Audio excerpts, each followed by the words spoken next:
Сәлем достар, бүгін сіздермен бірге тез дайындалатын әрі өте дәмді болып шығатын ватрушка пирогын жасайтын боламыз. Пирог көлемді, жұп-жұмсақ әрі үлпілдек болып піседі. Ал үстіндегі творог пирогқа ерекше дәм береді. Міндетті түрде бізбен бірге жасап көріңіздер. Сонымен пирогымызды жасауға кірісейік. Пирогқа қосылатын бүкіл ингредиенттер бөлме температурасында болуы керек. 1 стакан айранға жарты шай қасық ас содасын салып араластырамыз. Айранға ас содасын салған соң 1 минут шамасында тұрғызыңыз. Сонда айран жақсылап көпіршіктенетін болады. Ал енді осы ыдысқа 3 жұмыртқаны жағамыз. Айран мен жұмыртқаны жақсылап араластырып аламыз.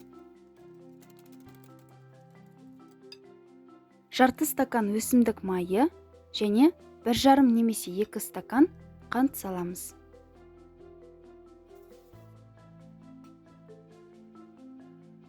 Қантты салған соң жақсылап қант ерігенше араластырыңыз. Содан соң сұйық массамызға 2,5 стакан ұнды електен өткізіп саламыз. Ұнды салмастан бұрын духовканы 180 градусқа алдын ала қыздырып қойыңыз. Ұнды елекке салып жатқанда 1 шай қасық қопсытқыш және жарты шай қасық ванилин салуды ұмытпаңыздар. Ал енді пирогтың қамырын жақсылап араластырамыз. Бізде көріп тұрғандарыңыздай пирогтың қамыры сұйық болып қалды. Сондықтан мен тағы да 1 стакан шамасында ұн салдым. Ұнды пирогқа аз-аздан салыңыз. Қаншалықты ұн салуыңыз, ол сіздің ұныңыздың сортына және түріне байланысты. Ең бастысы, пирогтың қамыры осындай қоюлықта болуы керек.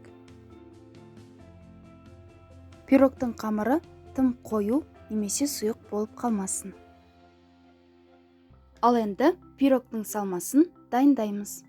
300 грамм творогқа 1 жұмыртқа және 2 ас қасық қант салып жақсылап араластырамыз.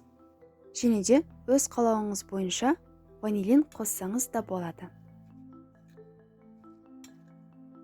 Диаметрі 23-24 сантиметрлі қалыптың астына пергамент қағазын төсеп, қабырғасын майлаймыз. Содан соң дайын болған қамырымызды қалыпқа саламыз.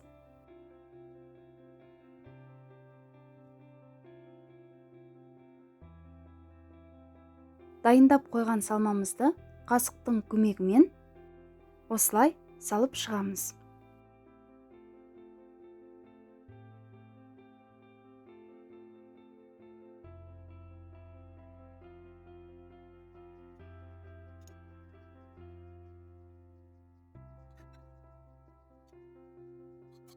Пирогты 180 градус қызып тұрған духовкаға салып, 40 минут шамасында пісіріп аламыз. Пирогты духовкаға салған соң, жақсы көтерілсін десеңіз, алғашқы 20-30 минутында духовканың аузын ашпаңыз. Пирогтың піскенін ағаш шпажканың көмегімен тексеруге болады. Рецепт сіздерге ұнаған болса, лайк басып, каналға тіркелуді ұмытпаңыздар. Сұрақтарыңыз болса, комментарийға жазып қалдырыңыздар. Мен міндетті түрде жауап беретін боламын. Келесі кездескенше.